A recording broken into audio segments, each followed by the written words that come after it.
There are moments when people begin to respond to something you haven't even spoken. You didn't walk in to impress anyone. You didn't try to take up space. Yet somehow the room shifted. It's in the way eyes follow you, even when you're silent. In the sudden tension that enters the atmosphere when you step closer to your truth. Have you ever felt that strange shift, even when you said nothing at all? It's because something deeper is being recognized.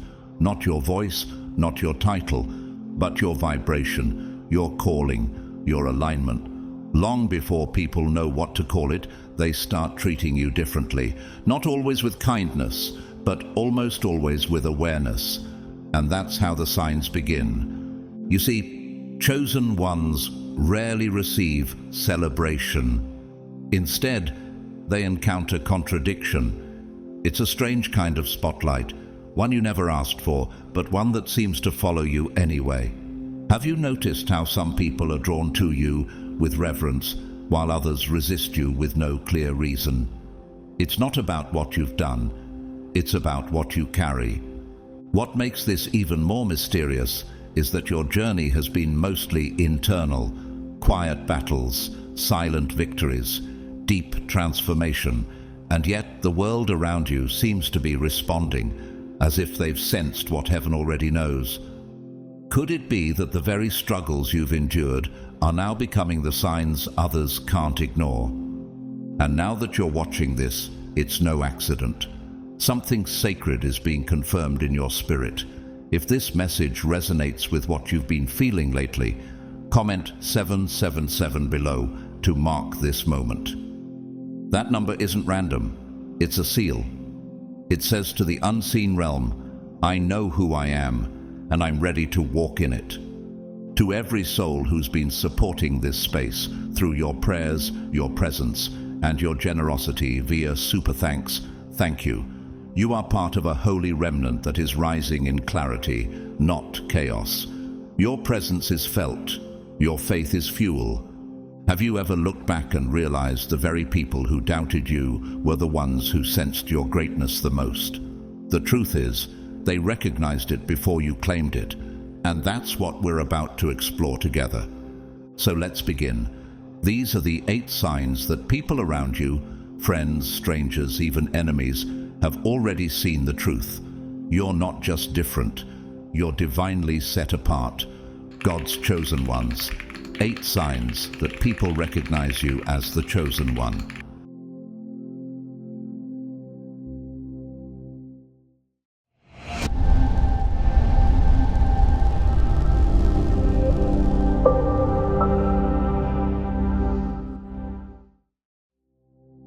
Number 1. The silent command of your presence. There are rooms where noise fades the moment you step in, not because you're loud, but because your presence is. It's an unspoken shift, almost imperceptible to the average ear, yet deeply felt by the soul. Conversations falter mid-sentence. Eyes dart sideways, curious yet cautious.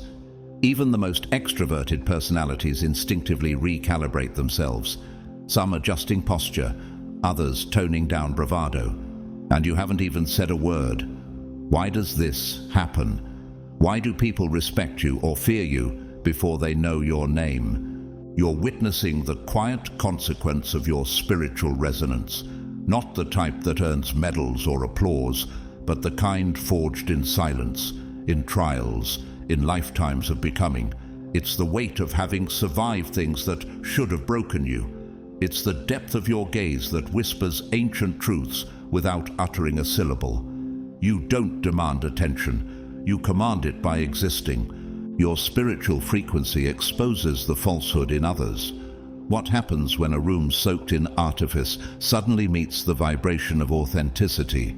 Those who've made peace with their inner world lean in, drawn like moths to holy flame.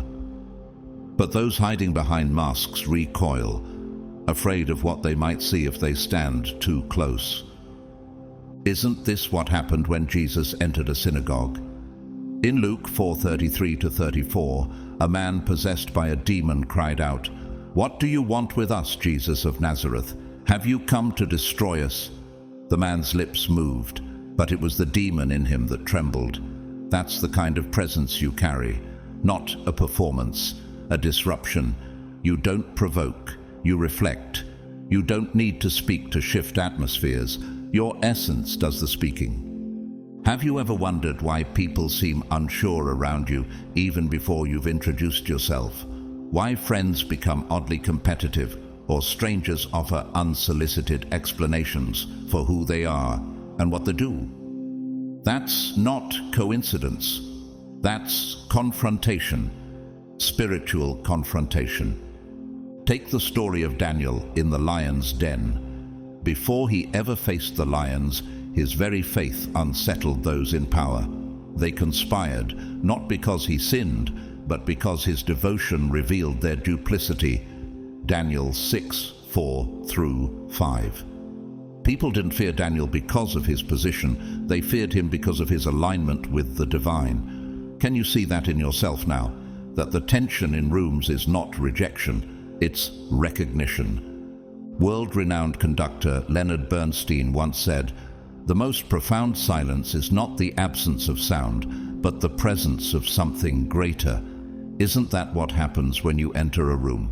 You don't bring silence, you bring significance. Visual artist and activist Theaster Gates, known for transforming abandoned buildings into sacred community spaces, once explained, "I believe there's something holy in the neglected. When I touch it, I awaken it. Much like you. You don't need approval to activate impact. You show up, and what was asleep in others begins to stir, either into healing or into defense." Do you remember Rachel, the nurse from rural Ohio, who worked night shifts in a small-town emergency ward? Patients described feeling a strange peace when she entered their room, like something sacred had walked in. She wasn't charismatic. She was consistent. Her touch, her eyes, her silence, they soothed like a balm. A doctor once confessed to her, "You make me want to believe again." She didn't preach, she simply radiated. In a different city, a quiet bus driver named Marcos had a similar effect. He never missed a route, never raised his voice.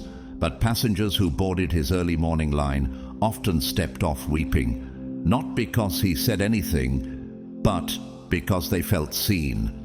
He kept a photograph of an old olive tree taped to his dashboard, its gnarled limbs a symbol of survival.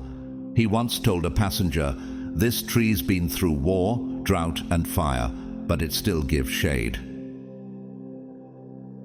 Have you noticed that you carry the same kind of presence?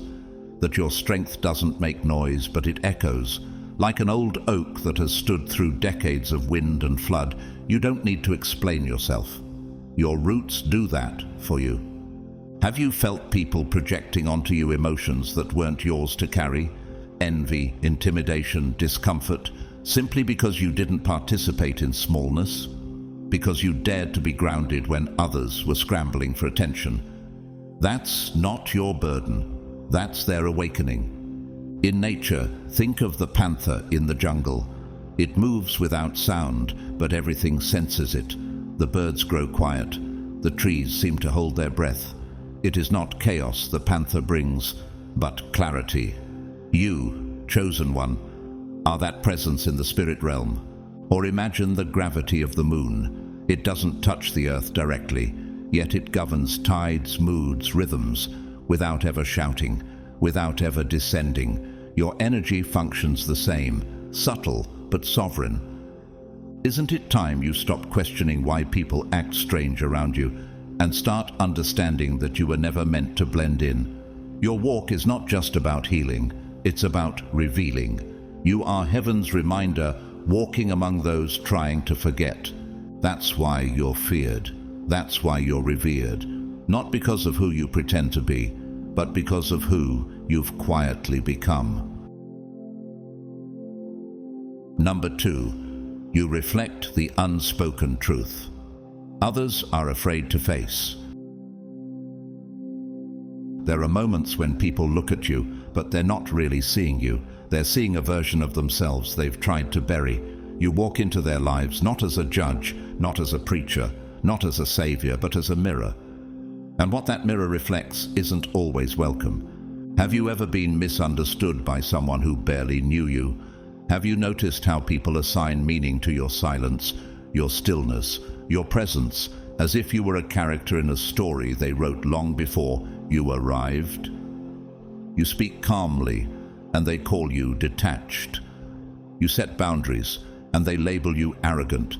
You sit in stillness, and suddenly you're too much, or too little, rarely just right. But deep down, you know this reaction isn't truly about you. It's about what your existence reveals. You carry something that cannot be faked, spiritual clarity. And clarity, in a world built on blurred lines, is unsettling. Jesus experienced this deeply. In John 8, when he said, "I am the light of the world," the Pharisees challenged his authority, not because he lied, but because his light exposed their darkness. John 8:12 says, "Whoever follows me will never walk in darkness, but will have the light of life." Light is not aggressive, but it reveals. That's what you do. You walk into a room and things are no longer allowed to hide. You don't provoke people, you reveal them. What happens when a mask wearer meets someone who has none? What happens when a person who thrives on social illusion encounters a soul who speaks truth just by breathing? They panic, they flinch, they fight shadows you never cast. And yet, somehow, you're always at the center of their emotional storm. Have you ever felt like people are fighting invisible wars around you, wars that began long before you ever met them? It's not your fault, it's your frequency. Like a tuning fork, your energy strikes a vibration that others are not ready to match, and when their spirit hears it, it must choose, rise or resist. The story of the prophet Nathan and King David shows how confrontation can be redemptive. In 2 Samuel 12, Nathan didn't scream or accuse. He told a story, a parable of a rich man stealing from the poor. And when David condemned the man in the story, Nathan quietly responded, "You are that man." That single moment shifted a king from blindness to repentance. You, chosen one, hold that same spiritual function. You may never say, "You are the person," but your life says it for you. Your integrity says it. Your peace says it. And it rattles those who have built kingdoms on lies. British author and psychologist Carl Jung once said, "Everything that irritates us about others can lead us to an understanding of ourselves." Your presence invites that irritation, not by design, but by divine intention. You're not trying to expose anyone, but your wholeness reflects their fragmentation, and for many, that's too much to bear. Pope Francis, a global spiritual figure known for his humility, once said, "The truth is like a lion. You don't have to defend it. Let it loose. It will defend itself." That's what your authenticity does. It roars even in whispers. It exposes even in silence. It offends only those trying to outrun the truth. Then there's the story of Elise, a trauma counselor from South Africa. Clients came to her for healing, but often found themselves defensive, even hostile, in their early sessions. One woman shouted, "You think you're better than me?" Elise had only listened. No judgment, no advice. Later, that same woman returned in tears. "I saw myself in your calm, and I didn't like who I was next to it." Elisa didn't rebuke. She reflected.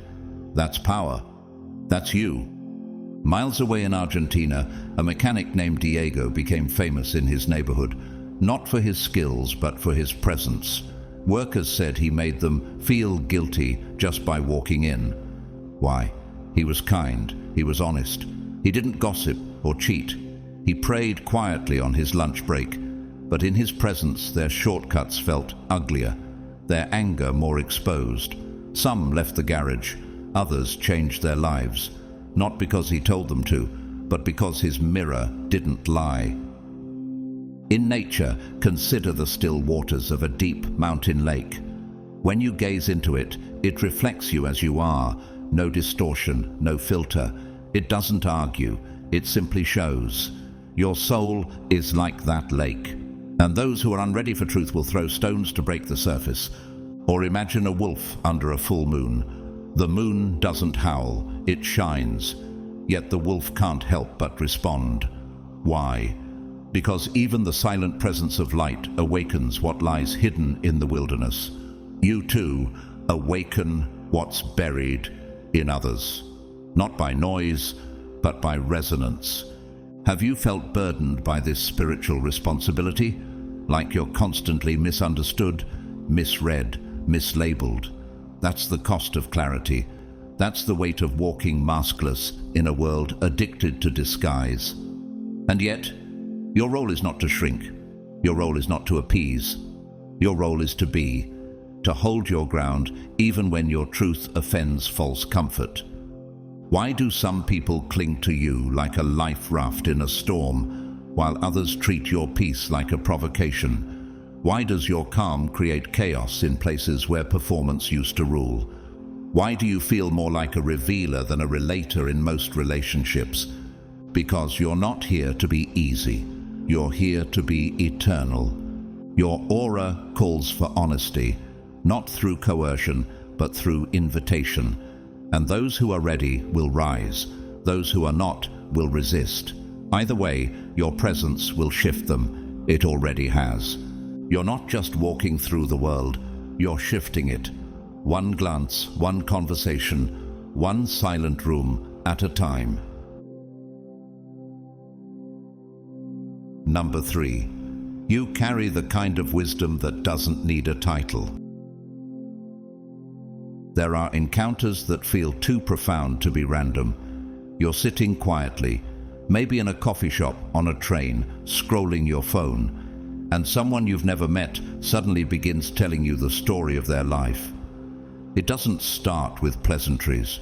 It starts with pain, a failed marriage, a long-forgotten childhood wound, a dream they've never voiced aloud, and you, without prompting, become the keeper of their truth. Have you ever wondered why strangers seem to find you when they're at their most vulnerable? Why people who barely know you speak to you like an old friend, a spiritual confidant, a sacred listener?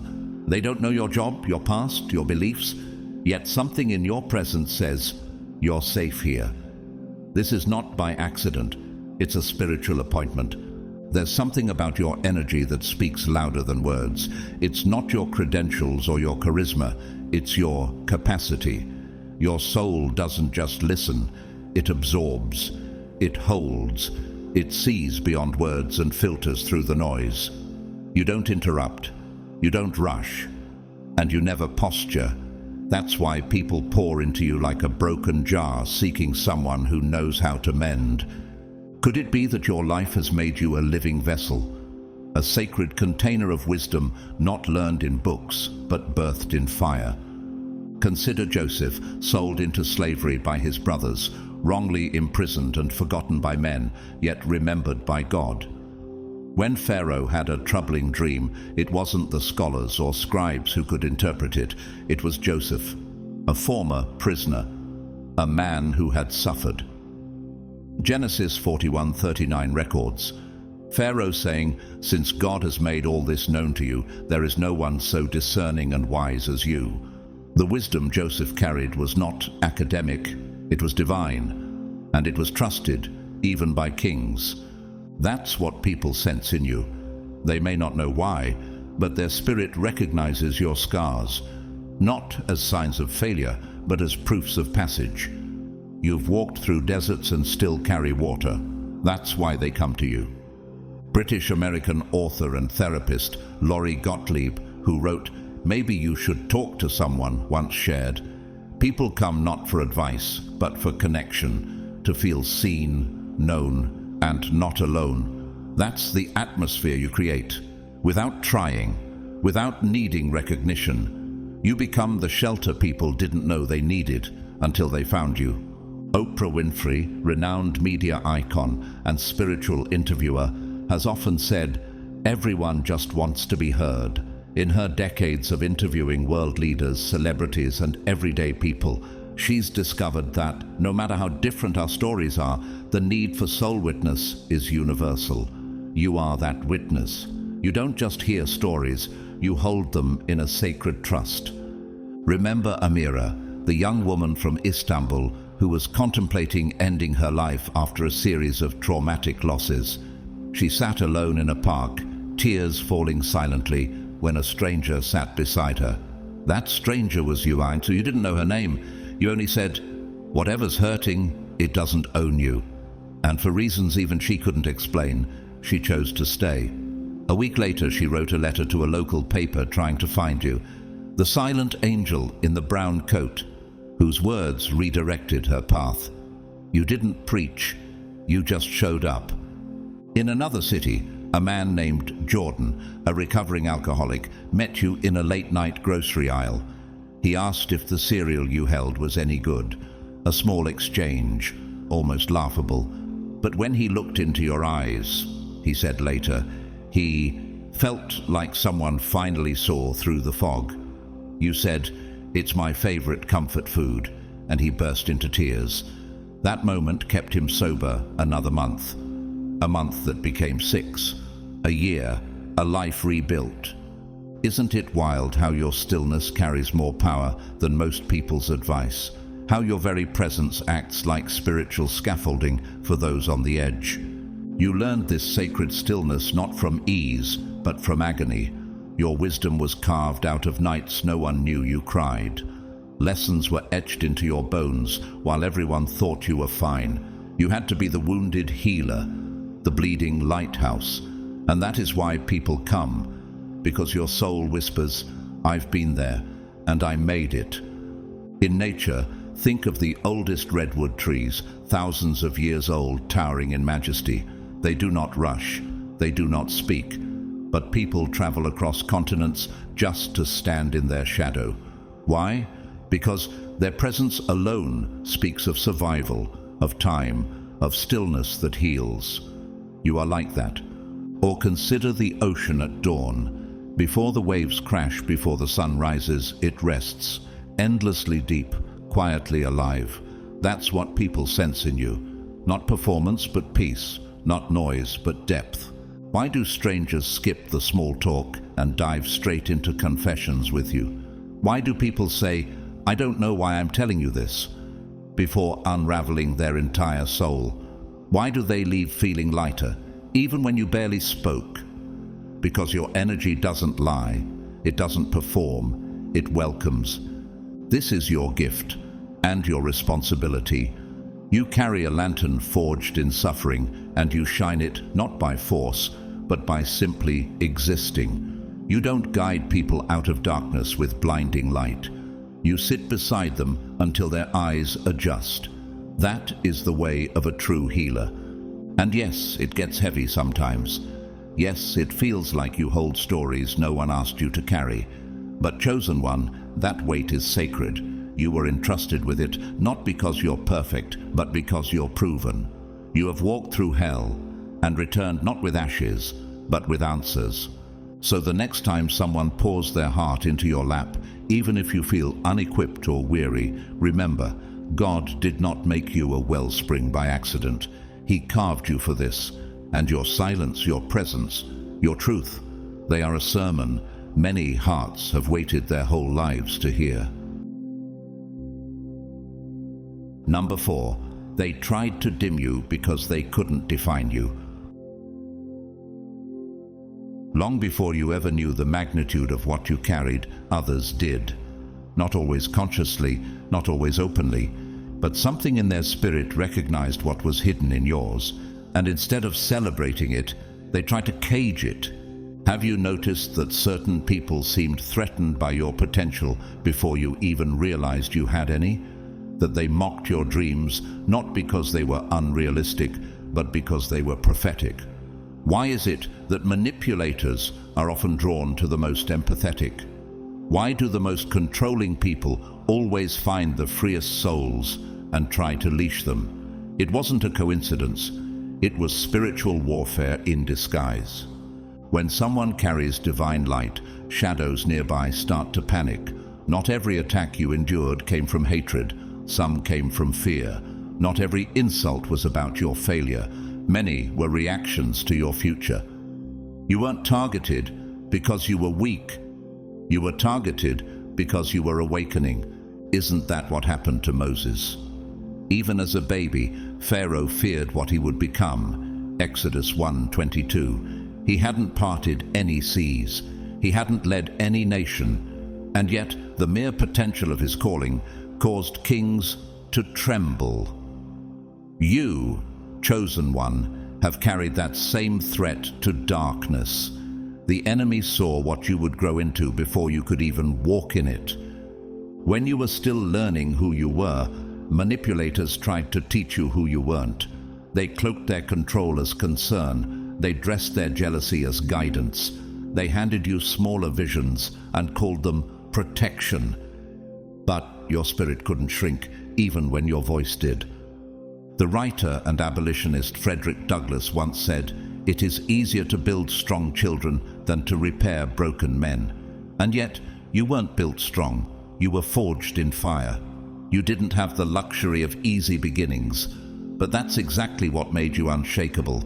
People tried to dim you by questioning your motives. They criticized your uniqueness, not because it was flawed, but because it reminded them of their own compromise. Have you ever been made to feel too much in rooms that lacked depth? Have you been told to tone it down, speak softer, dream smaller? That's not humility, that's control. Pope Benedict XVI once said, "The world offers you comfort, but you were not made for comfort. You were made for greatness." And those who sense your greatness before you embody it often try to contain it. Not always out of malice, sometimes out of terror. Take the story of Louisa, a middle school teacher from New Jersey. From a young age, she had a gift for painting, vivid prophetic images that startled her teachers. Instead of encouraging her, they warned her to keep things simple, to paint normal things. One teacher even told her, "You'll scare people." And for a decade, Louisa stopped painting, until one night she dreamed of fire pouring from her hands. She woke up and began to paint again, this time not for approval, but for freedom. Her art is now displayed in healing centers across 3 continents. In Mexico City, a young man named Raphael was constantly told he was too soft because he cried easily, loved poetry, and prayed before meals.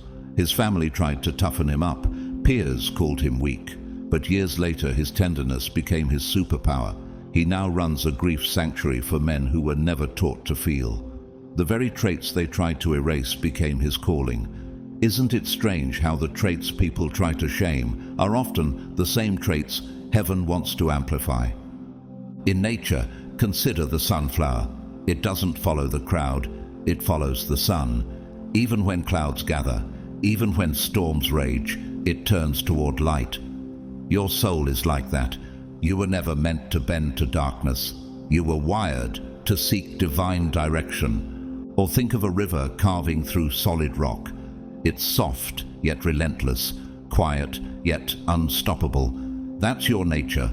People thought they could contain you because you weren't loud, but they didn't realize silence can be seismic.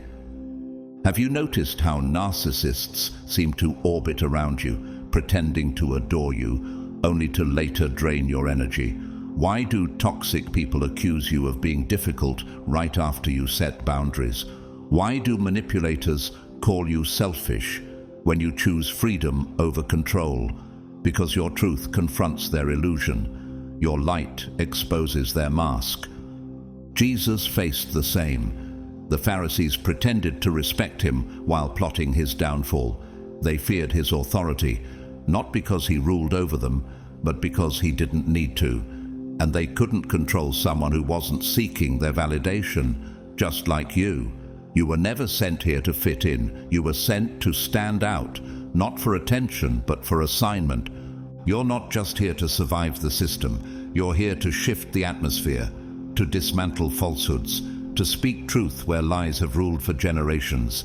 That's why every attempt to box you in has eventually failed. You were born with spiritual breath too vast for human containers. And here's the irony. The more they tried to dim you, the brighter you became. The more they silenced you, the more your spirit spoke through your walk. The more they underestimated you, the more God lifted you. That is the miracle of your design. You are fireproof. You are mold breaker. You are heaven's disruption in earth's deception. So if you've ever wondered why so many tried to label you, control you, tame you, it's because your liberation was never for you alone. It was for every soul who'd been taught they were too much, too loud, too soft, too wild. You didn't come here to conform, you came to confront. And those who tried to dim you, they only fueled your flame. Number 5. They treat you differently because your spirit disrupts the script. You've lived your life noticing it, haven't you? That strange shift in people's behavior. One day they're praising you, drawn to your presence like your light in a dark hallway. The next day they vanish without explanation. They distance themselves. They talk behind your back, or worse, pretend like you never existed. And you sit with it, confused, hurt, wondering what you did wrong. But you didn't do anything wrong. You just existed in your truth. And that was enough to unravel everything in someone who was still hiding. Have you noticed how rarely you receive neutral reactions? People either cling to you like they found home, or run from you like you're fire to their mask. Why is that? Why do people oscillate between love and distance, loyalty and betrayal, awe and avoidance? Because you're not just a person, you're a revelation. You carry a spiritual frequency that the world doesn't have language for. You walk into rooms with an invisible authority, and people feel it before they even know your name. It's not arrogance, it's not intensity, it's resonance. And not everyone knows how to respond when their soul gets stirred without warning. In Luke 4:28-29, Jesus stood in the synagogue and read from the scroll of Isaiah, revealing his identity and purpose. At first, the people were amazed, but minutes later, the same crowd turned on him. All the people in the synagogue were furious. They got up, drove him out of the town. Why the sudden change? Because truth doesn't always comfort, it convicts. And when you walk in truth, you force people to feel things they've buried. The same happened to Joseph in Genesis 37. His brothers hated him, not because he hurt them, but because of what he carried. His dreams made them uncomfortable. His presence reminded them of what they didn't have. Genesis 37:4 says, "They hated him and could not speak a kind word to him." You've felt that, haven't you?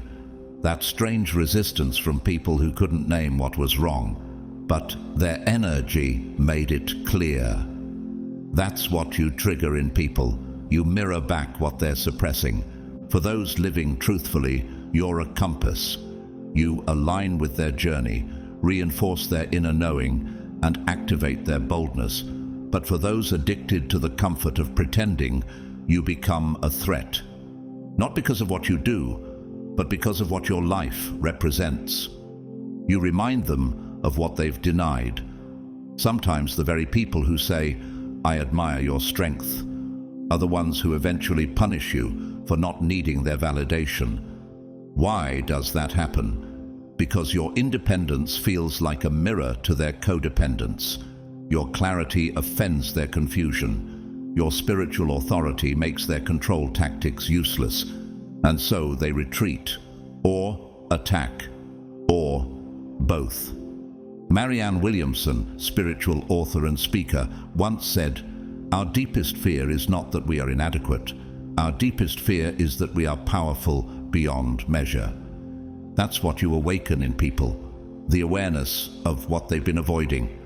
And not everyone is ready to meet themselves in your reflection.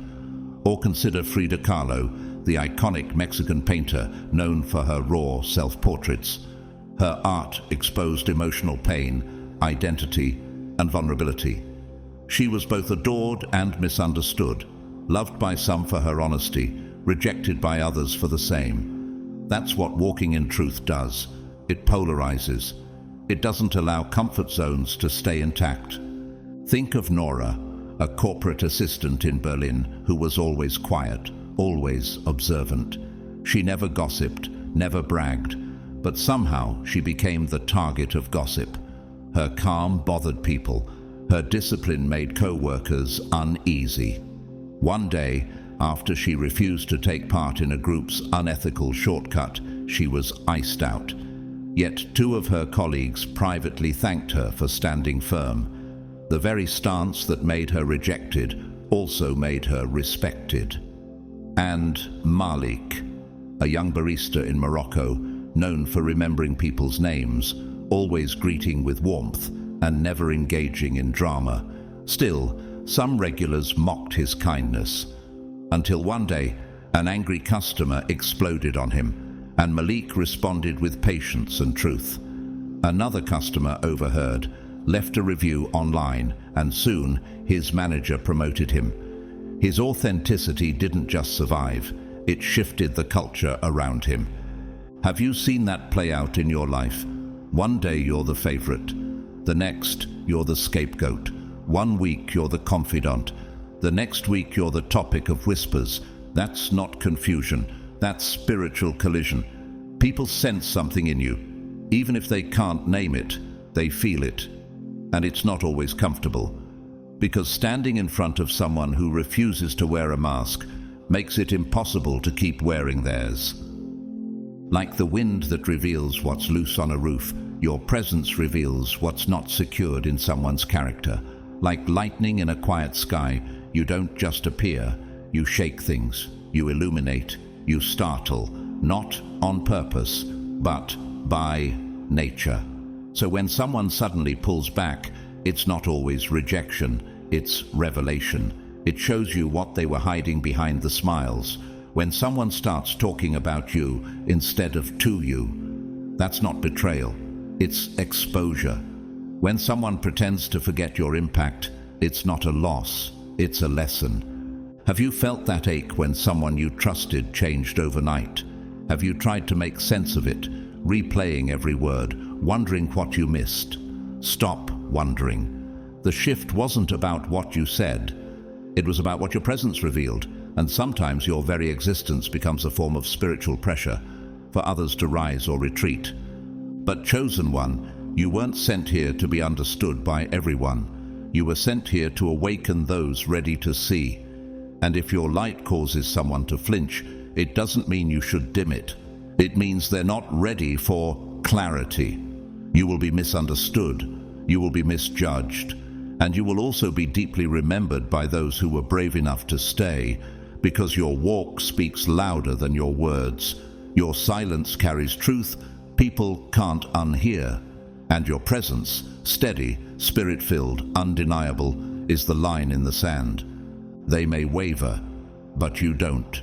Let them alternate between worship and warfare. You weren't built to be adored, you were built to be assigned. Number 6. They're watching you because your life is a living sermon. You felt it even when you couldn't explain it.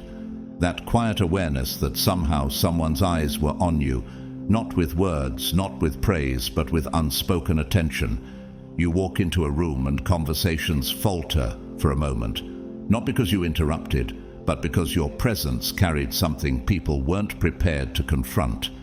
You post a message that echoes truth, and though the likes don't come, the message spreads like smoke under a door. Some people scroll past you in public, but linger over your words in private. They may not leave a comment, they may not reach out, but you'd be surprised at who's reading, listening, memorizing. Have you ever noticed how someone who's never acknowledged you begins repeating the very language you carry in your spirit? Or how they adopt your discipline, your style, your silence, only to pretend it was always theirs? Have you ever wondered why those who once dismissed you now mirror the path you forged alone? Why the very ones who doubted your calling now walk like students, but without calling themselves such? You are not invisible. You are watched, not for performance but for truth, not for trend but for testimony. Psalm 31:20 says, "You hide them in the secret place of your presence, safe from those who conspire against them." The hiddenness you've experienced wasn't abandonment, it was divine protection. And while you were tucked away, shielded by heaven, others were watching from the shadows. Some watched from admiration, others from envy. Some took notes in secret while mocking in public, but all of them were learning. Because your life is not just a journey, it's a living sermon. Nicodemus, one of the religious leaders in Jesus' time, couldn't risk being seen in the light. So he came to Jesus in the night, John 3:2, whispering the truth that his pride couldn't carry in daylight. "Rabbi, we know that you are a teacher who has come from God." There are many Nicodemuses watching you. They don't repost you, they don't defend you, but they believe you, they study you. They are being changed quietly by how you walk when no one seems to applaud. Why does your quiet faith make people tremble? Why does your consistency shake those who live in chaos? Why do they hide their eyes in public, yet trace your steps in silence?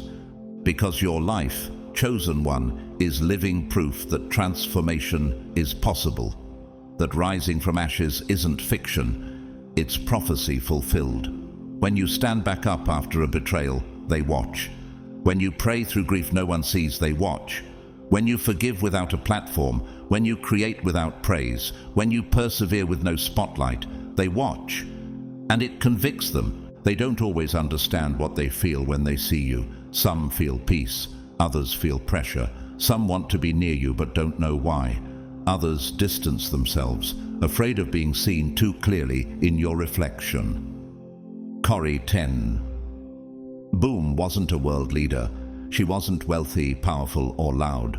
She was a quiet Dutch woman, a watchmaker from Haarlem, who, during World War II, hid dozens of Jews from the Nazis behind a secret wall in her home. She was caught, imprisoned, and sent to the Ravensbrück concentration camp, where she endured starvation, illness, and the death of her sister. But even in the darkest place, she held on to the light. And when the war ended, Corrie didn't come out preaching vengeance.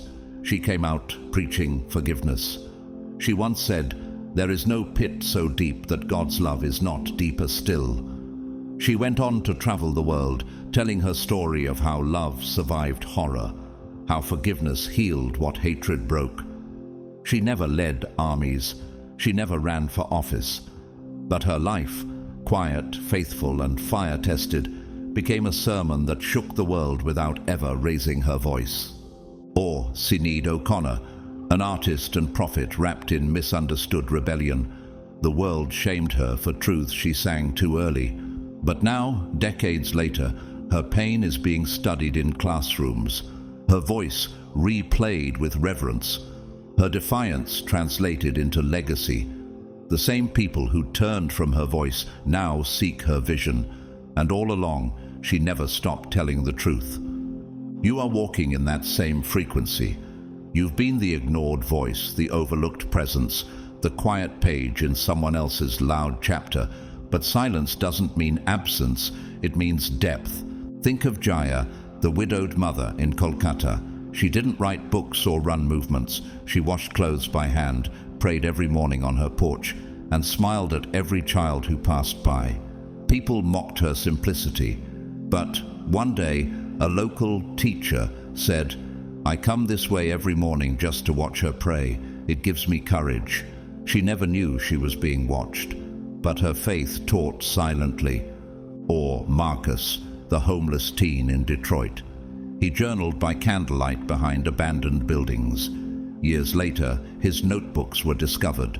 One sentence read, "I want to be the reason someone believes people can survive pain." That line now hangs in a trauma center where dozens of people read it every day. Marcus didn't know he was preaching. He just kept breathing. Have you considered that your breath, your survival, your stillness is preaching louder than the world's noise? That your calm is healing others who are still drowning in performance? Like the moon that pulls oceans without ever touching them, you are shifting tides.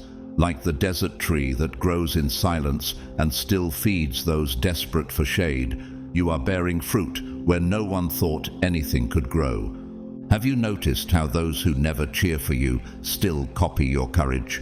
How those who once disrespected you now mimic your decisions? Have you felt the weight of carrying a light others refuse to acknowledge, yet still depend on? That's spiritual leadership, and it's lonely, but it's sacred.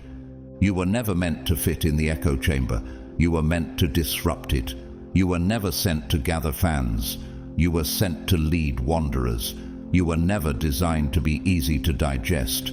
You were meant to be felt, and feeling you requires the soul to awaken. That's why you must continue. Not because they see you, but because heaven does. Because there are children in your bloodline who will repeat the habits they watched you break. There are strangers who will shift because of the forgiveness you gave that no one saw. There are generations who will walk freer because you dared to walk through fire and never curse the smoke. Have you felt tired of being strong when no one claps? Have you questioned the point of continuing when no one seems to care? Have you begged for validation only to be met with more silence? But what if that silence is not rejection? It's reverence. What if you are too sacred to be celebrated by the crowd? You weren't built for cheap praise. You were built for eternal echoes. So keep shining. Keep planting seeds no one claps for. Keep writing words no one reposts. Keep building structures no one understands. Because when the veil lifts, they'll see what you carried. They'll realize who you were. And by then, your life will have already done what it was sent to do. Number 7. They try to label you because they can't limit you. You've been called names you never answered to, misunderstood by those who never took time to know your heart, misjudged in rooms where your silence spoke louder than their noise. People have assigned labels to you like weapons: arrogant, antisocial, too quiet, too intense, too rebellious, too sensitive, too much, not enough. And in your quiet moments, maybe you've wondered, is something wrong with me? But what if the real question is, why does your presence make them so uncomfortable? It's not because you're the problem, it's because you're the contrast. You walk into spaces built on illusion and bring truth too heavy for flimsy foundations. You carry authenticity into environments designed for performance. And when people can't predict you, they panic. When they can't contain you, they criticize.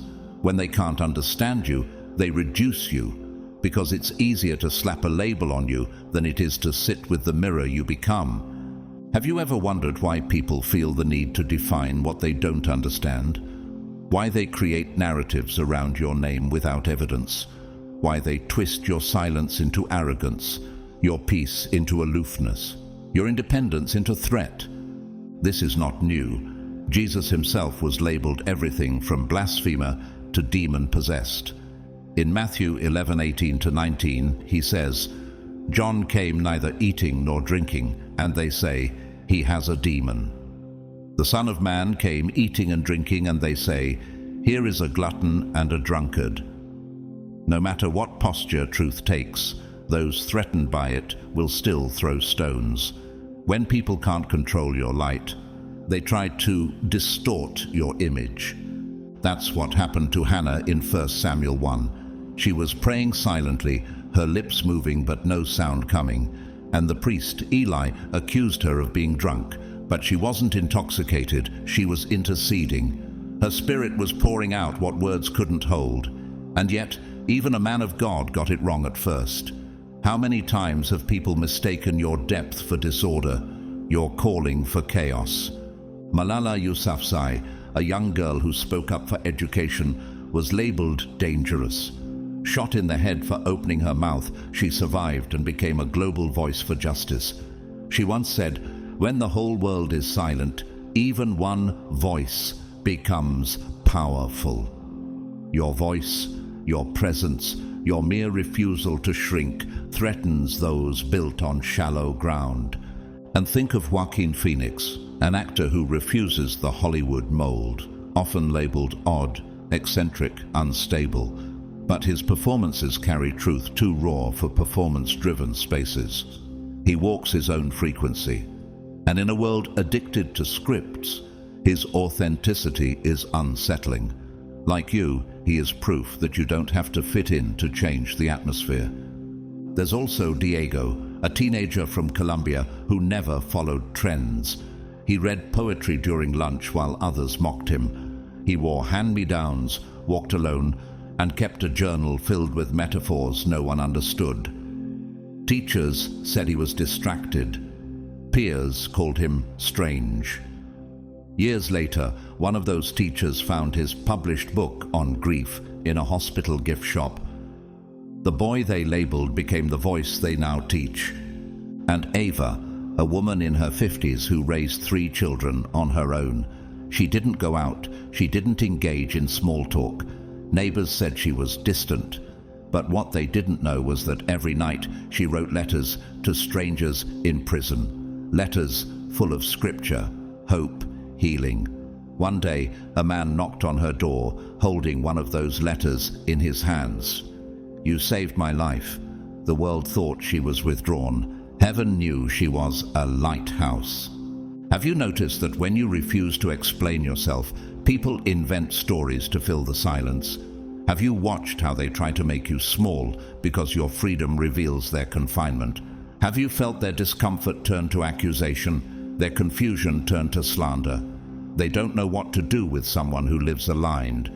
Like wild horses in an open plain, you weren't meant to be broken. You weren't made for harnesses.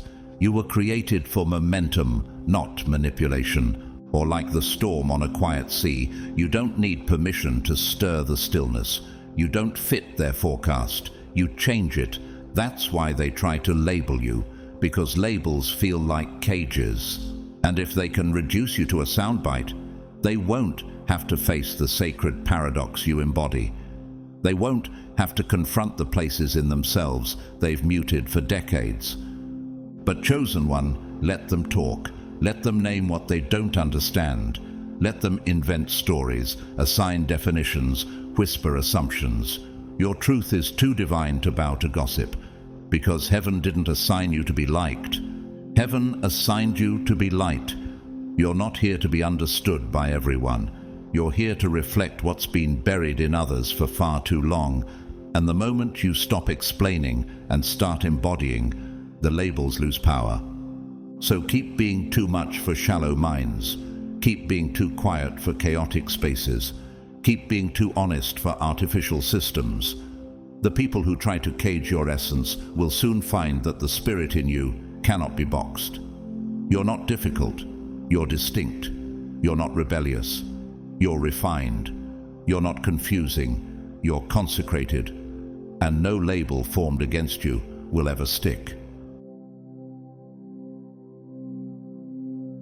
Number 8. They sense you were sent for something greater. You never had to announce it. Even when your lips stayed silent, the atmosphere testified. The weight of your walk, the calm of your stare, the way you suffer without theatrics, it all whispered something sacred. This one carries purpose. And people felt it, even if they couldn't explain it, even if they never spoke it out loud. They watched you rise from places they knew should have buried you, and somewhere deep in their spirit, they knew. You're not just here to live, you're here to lead. Have you ever noticed how people look at you longer than they should, as if searching for something they can't quite name? Have you seen how they ask you questions that go beyond surface, even when you didn't offer advice? Have you wondered why people trust you with their pain before they even know your name? It's not because of anything you say, it's because of everything you carry. You're not just surviving, you're evolving in plain sight. Your life is a prophecy unfolding with every step. And whether people acknowledge it or not, they sense that divine preparation has marked your path. In the book of Jeremiah, God tells the prophet, "Before I formed you in the womb, I knew you. Before you were born, I set you apart." Jeremiah 1:5. That same sacred stamp rests on your life. Long before you had language for your calling, heaven had already declared it. What if your heartbreaks weren't random? What if the betrayals that shattered you were actually chiseling your spirit for something vast and holy? What if every delay was divine design? You see, Esther didn't seek royalty. Royalty found her. She was a Jewish orphan raised in exile, but purpose doesn't care about pedigree. And when the moment came for her to risk everything, Mordecai said, "Perhaps you were born for such a time as this." Esther 4:14. You too carry that "such a time" mantle. You weren't built for ease. You were built for exactness. You've walked through loss after loss, yet somehow those losses became lessons. You've endured seasons where you were misunderstood, silenced or overlooked. Yet each silence sharpened your discernment. Each rejection refined your assignment. Think of Chadwick Boseman. He filmed Black Panther, a movie that inspired millions. While silently battling terminal cancer, not once did he use his suffering as an excuse. He lived with purpose, knowing that time was not promised, but calling was sacred.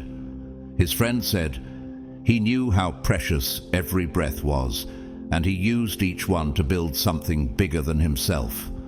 That's what you're doing. Every breath, a brick in the altar of your mission. Or consider Jacqueline Novogratz, founder of Acumen. She walked away from a lucrative banking career to serve impoverished communities with dignity-focused investing. She said, "The opposite of poverty is not wealth. The opposite of poverty is dignity." Her purpose wasn't written in her resume. It was woven into her response to suffering.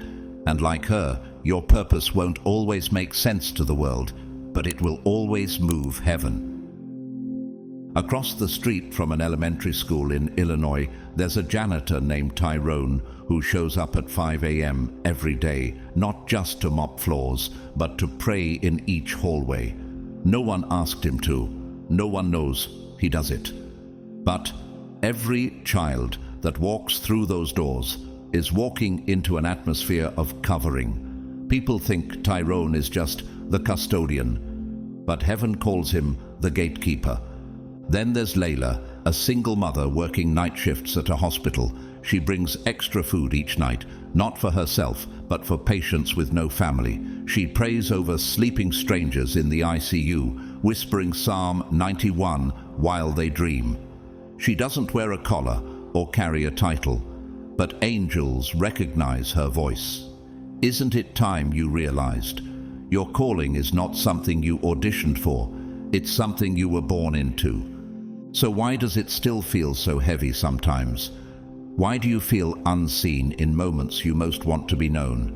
Why do you carry so much and yet so few truly understand what you're carrying? Because the higher the mission, the earlier the opposition. Your light frightens the darkness. Your presence convicts the comfortable. Your journey exposes the shortcuts others have taken. That's why the enemy tried to break you before you could rise. But here you are, still standing, still glowing, still growing. Like the oak tree that endures every season, you were never meant to bloom year-round. But deep roots were formed in every winter, and now the fruit is beginning to show. Or like the lighthouse built not for calm shores, but for stormy nights. You were designed not to escape chaos, but to guide others through it. Can you feel it now, that internal pull, that sacred ache, that voice that keeps whispering, you were made for more, because you are. You don't need to prove that you're chosen. Your presence is the proof. The fact that you've survived what tried to destroy you is evidence. Your endurance is divine certification. The glow in your eyes after betrayal, the clarity in your silence after confusion. These are credentials written in spirit, not resume. But with great mission comes great responsibility. So the question is, Will you protect the fire or let it be dimmed by fear? Will you nurture the gift or bury it beneath people-pleasing? Will you walk boldly into your role, even if the room isn't ready for you? Because, chosen one, your role is not about applause, it's about alignment. Heaven claps when you obey.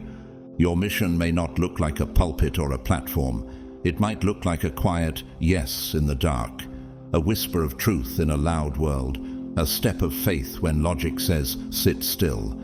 But never doubt. People can sense it. They might not say it, but they know you were sent for something sacred. You're not just passing through life. You're preparing the soil for those who will follow. You're not just a survivor. You're a system shifter, a frequency raiser, a soul lifter. And the more you embrace that truth, the more the world will be forced to make room for the weight of your calling. Chosen one, if you made it to the end of this message, that alone is a sign, not just that you're hungry for truth, but that your soul already knew the truth whispered through each word. These 8 signs weren't random traits or spiritual trivia. They were reflections of you, of your journey, of the sacred storm you've endured, and the silent crown you now wear without even realizing it. Because chosen ones rarely recognize themselves at first. You were never loud about your mission, yet heaven has been loud about you. You were never the one asking for attention, yet somehow attention finds you, both from light and from shadow. You were never trying to prove anything, yet your existence alone dismantles falsehoods around you. That is the weight of divine appointment. That is the cost of carrying light. You've walked through rooms that turned cold when you entered, not because you did anything wrong, but because your energy revealed what others were hiding. You felt the sting of labels that didn't fit, the burn of betrayal that wasn't earned, the silence of being watched but not celebrated. And still, you showed up. You rose, you kept going. You healed out loud and in secret. That is your proof. You are the evidence that survival is not the end of the story. Transcendence is. Some people will never thank you, but they were changed because of you. Some will never understand you, but they'll feel convicted around you. And some may even oppose you, but it won't stop what God is doing through you. Because the chosen don't need confirmation from man to carry the oil of heaven. You weren't sent to be understood. You were sent to be aligned. So now I speak this over you. May every part of you that still doubts finally rest. May every old wound that still whispers shame be silenced. May every broken season that once made you question your worth be redefined as divine refinement. You're not broken. You are built for something that can't be explained in ordinary terms. You're walking proof that light survives the crushing. If this message rang true somewhere deep in your spirit, let this moment be sacred. Don't rush past it. Instead, like this video to mark your agreement with this truth. Share it with someone whose light is being attacked. Comment, "I am chosen and I will not dim," so that this space becomes a sanctuary of rising souls. And if you haven't yet, subscribe, not just to a channel, but to the divine process that's been shaping you in secret all along. To everyone who has supported this space, whether with a super thanks, a kind word, or simply by listening with your whole heart, I thank you deeply. Your presence is felt. Your energy is honored. You are part of this unfolding, this uprising of souls walking in prophetic alignment. And so now, chosen one, I bless you. I bless the part of you that held on when everything told you to let go. I bless the quiet strength in you that refused to break, even when it bent. I bless your dreams, your gifts, your tears, your timing. I bless the fire that forged you and the rain that refined you. I bless the yes you whispered in the dark when no one else saw. I bless the oil that drips from your scars and the light that shines through your eyes. I bless the way your presence convicts without saying a word and heals without needing applause. You are walking prophecy. Heaven watches how you move through the valley. Earth waits to echo your obedience, and the Spirit still hovers over the waters of your becoming. You were chosen, you are becoming, and the best is still unfolding. Stay radiant, stay rooted, and above all, stay rising.